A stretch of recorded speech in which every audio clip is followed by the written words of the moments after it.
All right, guys, we are back. Let me get this taken care of on my end here real fast. 1-0, okay.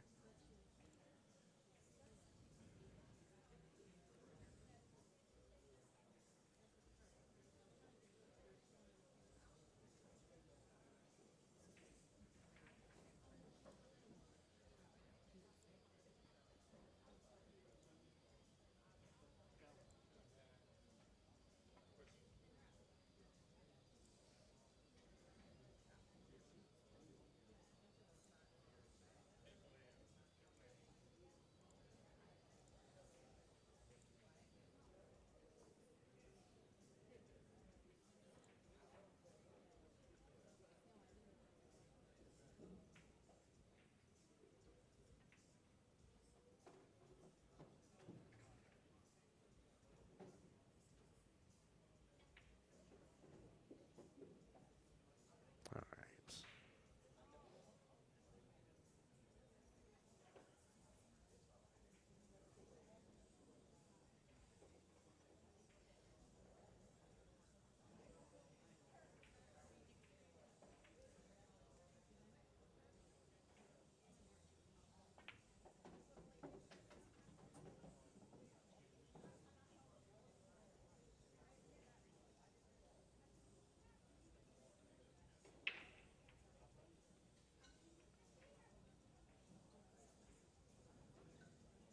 All right, there we go. We're back. Guys, come on back in. Hit the like, hit the share for me. Appreciate y'all so much. Again, sorry about the situation here. A little, like I said, outside of my control here. Weird part is we got fairly decent speeds. It keeps fluctuating quite a bit, and I think that's what's causing the issue. But welcome on back in here. We're still at the beginning part of this matchup here.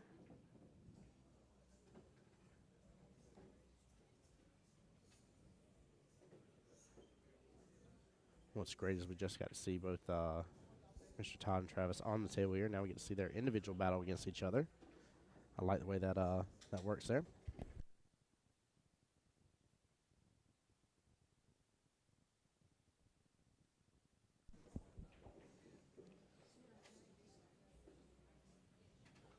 Hey Taz, there we go. Yeah, should have love and support to the Midlands this time around. Again, it's not to pick on them, but got to give them props for anybody that saw the stream last year.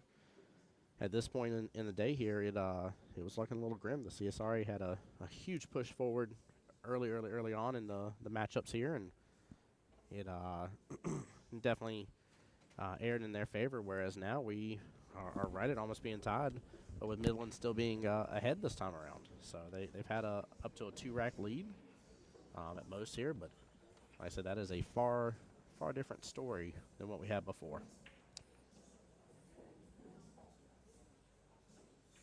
Oh, you know what? I didn't share out on my other page. That's what I forgot to do.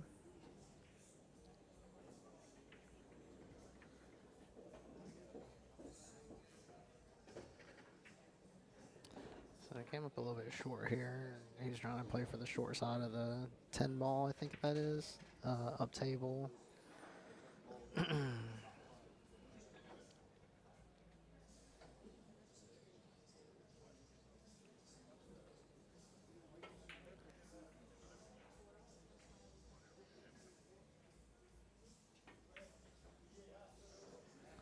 right, there we go.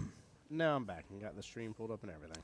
Yeah, so I think he was trying to. I think he was trying to let the cue ball just come up just a hair more. That way, he's got him. I guess you'd call it like a double up in one pocket where the guy can't shoot directly at his ball. He's got to shoot a combo. Yeah, he just kind of just stopped his cue ball and he needed it to drift up just a hair. That way, Travis couldn't shoot the 3 freely. But Travis's layout still got some work to do here. He's still got to contest with the 4 and the 5 up table. Also, guys, we're at the point in the day where we will finally have our first, unless I'm overlooking this here, our first rematch between each other. Yeah, looks like we will have the next matchup here, Robert versus Marty. And that'll be in the Masters format.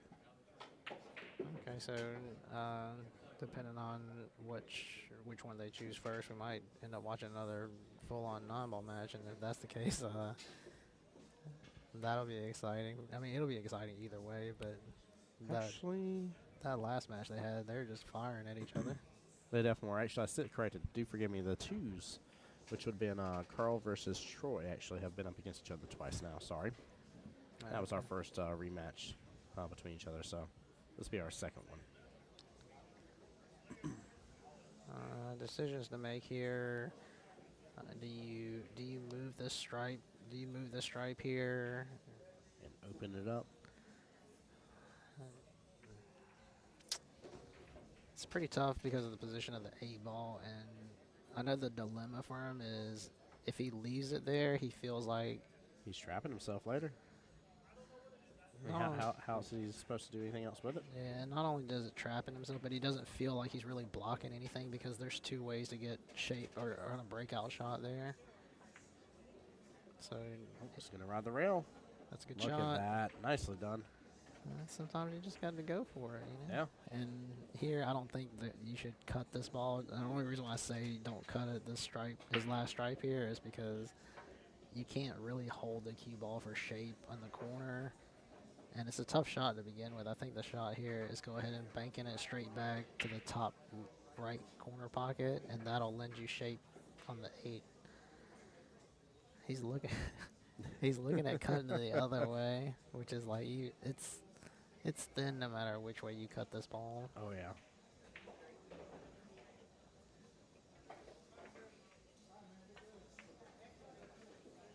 He almost gets it. That was a good try. Yeah, so, I mean, he hit it just a little bit thick there, so that just tells me, you know, the angle that we're looking at versus what he saw. He actually could hold the cue ball if he went that way. By the way, in a race to 7 here on table 2, Nick versus Josh right now going 1v1. And it is a 1-1 score.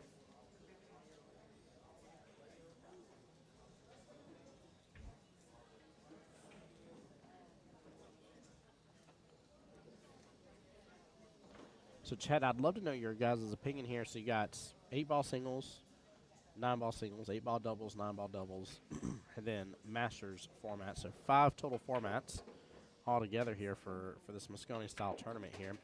Which of the 5 is your favorite to see happen? So, I personally, I'm a huge fan of the 9-ball scratch doubles. What about yourself, Calvin?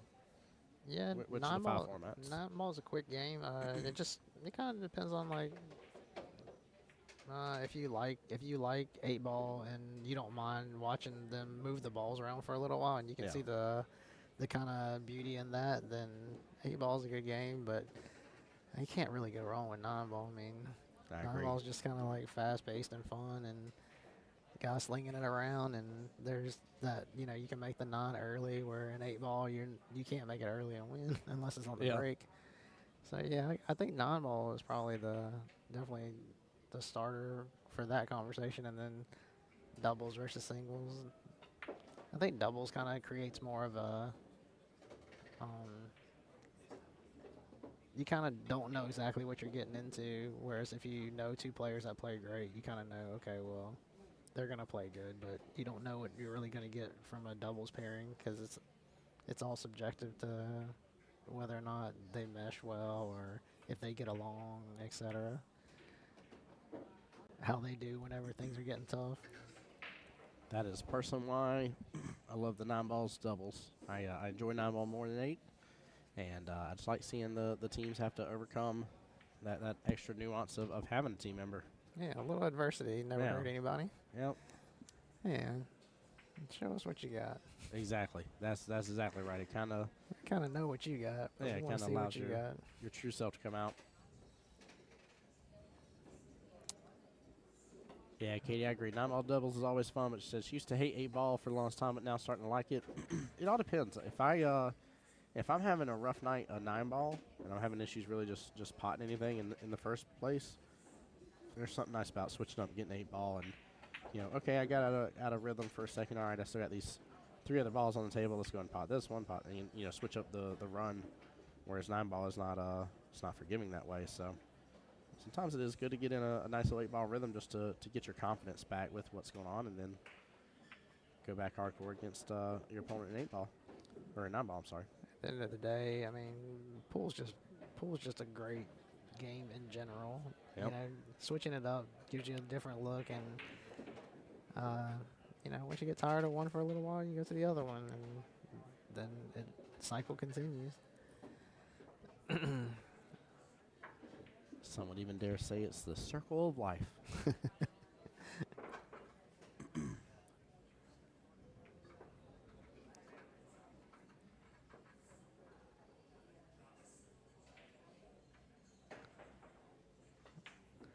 So Travis taking, you know, a little bit more extra care with everything he's doing so far, from what I see.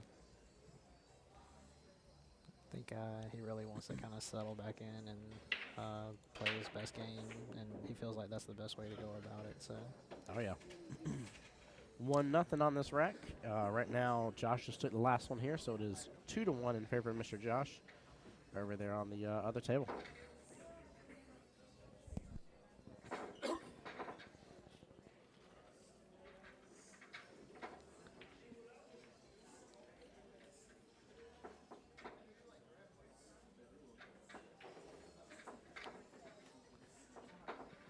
In APA, when you're racking 8-ball, I think the only rule really is that you have to have opposite balls on the corner and the 8 in the center. Am I correct on that? 8 in the center.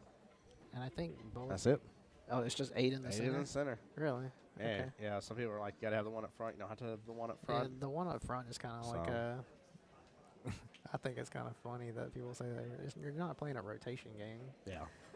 But I guess people have just been doing it that way for so many years. They just think that that's the norm, you know? Well, I've had somebody before as well say, you gotta have solid stripe, and keep going down the triangle here. And But then that also kind of creates a little bit of a problem, too. Yeah,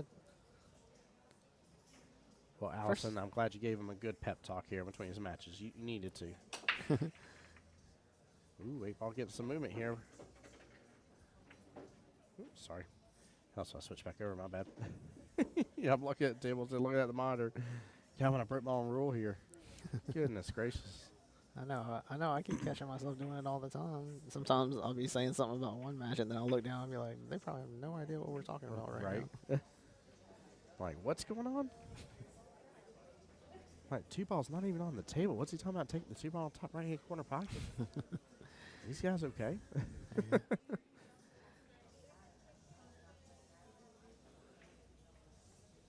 So I'm assuming he made a ball 2, 4, so yeah, he made a strike. Joshua, that's good to hear. Joshua in chat says, Travis has been playing well. Calvin said played him on Thursday. He had a gross comeback. Runouts have been good, and he's been playing smart. Very composed. That's good to hear. That means we should see the best possible version of himself show up on the table here, hopefully. Which for the Midlands, they need that to be the case. Even if it's just a one overall team matchup lead. At the same time here, you got to think of how precious that is to them and how much of a big deal that is compared to last year. So, Right. Yeah, having the lead at the halfway point is huge. yes, it is. Great shot there. Look at that. Let's see if, yeah, that was a great shot because it does lend a lot of reward by shooting it. Getting shape on this ball leads you to shape for a breakout shot. On the 1 ball, you just come across, and I'm pretty sure he can hold the line. Josh, that is great. He said he's Or still actually, no, he's going to shoot the 11. There you go. Then you don't even have to deal with anything. I don't know. The 8, yeah, the 8 still goes down table once you clear the stripes. Joshua there says, I'm still throwing up for my loss. Up 62-30 and never had another chance. You were up 62-30 and you lost that matchup? I'm not picking on you. That's just like not something you would normally ever hear. That is wild. Goodness gracious. There have been That's a huge upset. There's a lot of them now. And that's a little over four breaking runs. Yeah. So It doesn't even have to be breaking runs, really. I mean, it could just be he just wins the whole rack by playing smart as well. You know, like let's say he breaks and he makes a ball, and then he just plays a good safe, and then he runs out from there. Josh, you saying that you never had another chance? Does that mean you never came back to the table, or you just didn't have any other good options when you were shooting?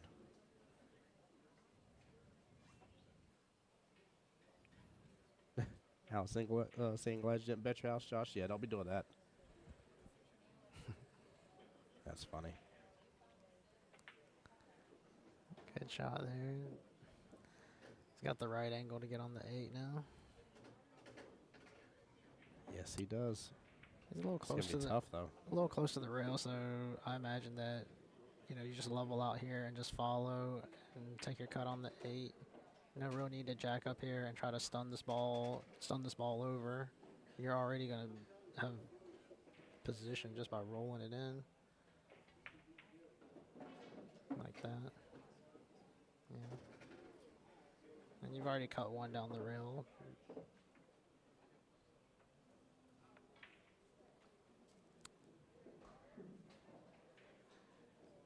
Biggest thing here is just making sure you're settled on the shot and making sure you know where your cue ball's going, because it's going to be zinging across the table a couple times here. Yes, it is. I got the point. Luckily, it was headed that way towards the other corner, but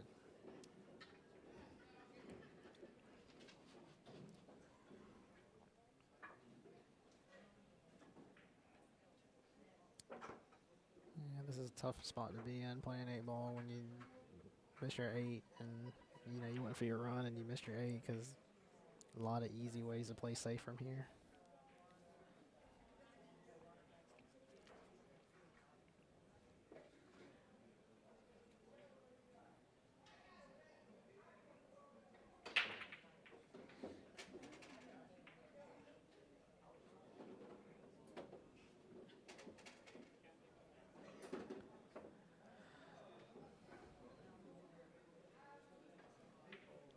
Calvin, I'm gonna find something out real fast. I'm gonna be right back with you. Okay.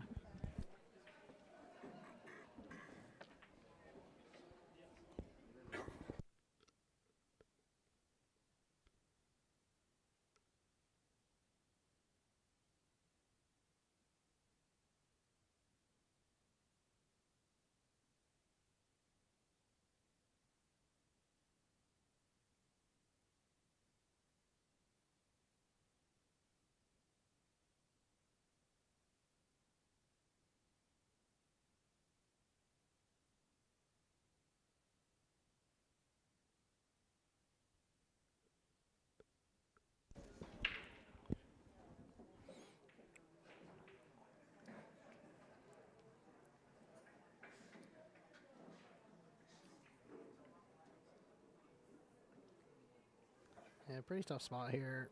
Whenever you just left with your lone 8 ball, whenever you're kicking at these balls and trying to make this 8, just trying to weigh up the options of what's the best kick to shoot that I can kick at a speed where I'm not going to lose the cue ball going around the table and scratching and losing the game on that shot.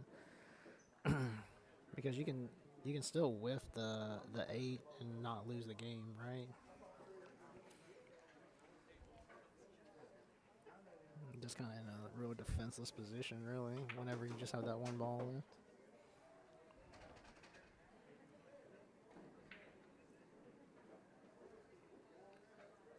And then if you're the guy that's shooting safe, just make sure whatever safe that you're shooting, just kind of, look around for a second before you put them in a certain spot and make sure you're not missing something that looks pretty obvious.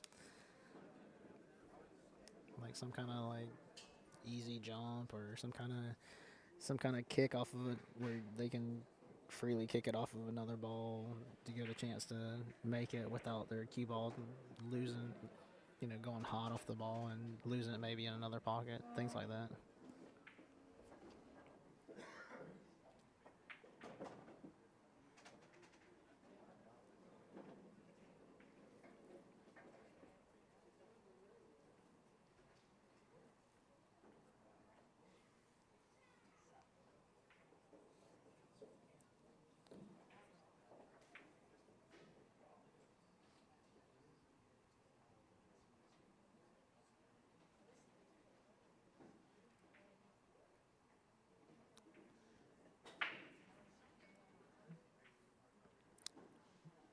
pretty big ask here right here.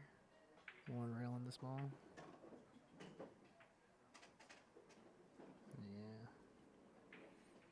Yeah. I mean, you could always. I know. I don't really think there are many other ways to tie up a ball where he had him at, but maybe just tying up a ball if you could somehow. Just kind of biding your time, hoping that your opponent makes a mistake, maybe running out, he misses a shot, or doesn't really consider what would happen if he misses and leaves you a shot on the 8, things like that.